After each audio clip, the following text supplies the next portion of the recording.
હાલો જય માતાજી મિત્રો, અત્યારે આપણે આવી ગયા છે પડાપાદર ગામમાં. કાલે હતો જુનાગઢનું ગિરનાર ચડવા ગયા હતા અમે બધાય. એટલે કાંઈ ખબર નથી પડાપાદરની અંદર કેવો વરસાદ હતો. ઉના તાલુકામાં બહુ વરસાદ પડ્યો છે. અત્યારે તુલસીચામાં બહુ વરસાદ હતો. હમણાંથી કાલે આવેલો હતો એટલે બધું જોયું છે મેં, બહુ વરસાદ હતો. અત્યારે હું મારા ગામમાં પહોંચી ગયો છે કે કેવો વરસાદ છે.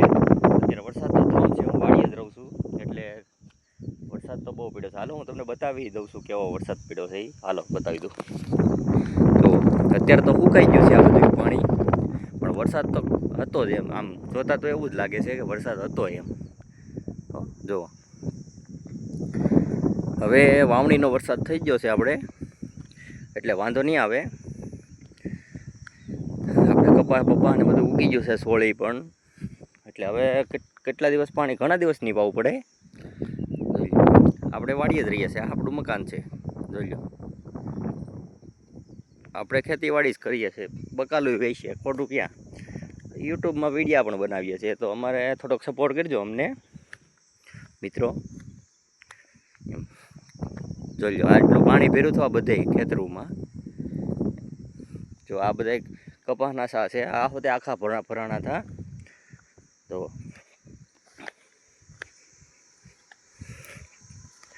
એટલે હવે બહુ મોડો વરસાદ થયો, પણ થઈ ગયો. હજી તો ઘણે ઠેકાણે છે નહીં વરસાદ. હું જુનાગઢ બાજુ તો ના વરસાદ જ નથી લ્યો. એટલે આપણે વરસાદ અમારા ઉના તાલુકામાં સારો થઈ ગયો બધે વરસાદ એમ. જો ગીરગઢડામાં છે ને, બાકી અમારી હરિયાળી વાડી વિસ્તાર.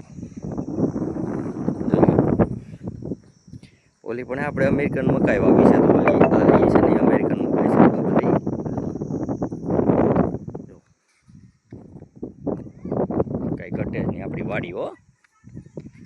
વરસાદ સારો થયો, બીજું કાંઈ નહીં. અત્યારે હું આજે જુનાગઢથી આવ્યો છે, એટલે મને એમ થયું કે વરસાદ તો બહુ પડેલો છે એમ. આપણે જોયો પણ છે વરસાદ. આપણે તો વરસાદનું ટીપું ને ખાધું, પણ વાવાઝોડા જેવો હતો એમ. વાવાઝોડું જાણે કેમ હોય એની જેમ હતું.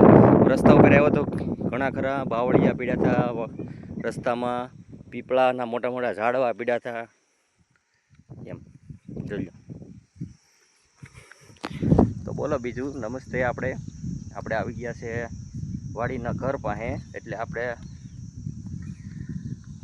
ઘરે જઈએ છીએ. અત્યારે તડકો બહુ લાગે છે અત્યારે, અને હલાતું પણ નથી ગિરનાર સીડા થાય એટલે બ્લોગ તો એ બનાવી નાખ્યો. ને અમારા બ્લોગમાં બધા જોતા રહેજો, લાઈક સબસ્ક્રાઈબ કરતા રહેજો નવા હોય તો, અને અમને સપોર્ટ કરજો થોડોક.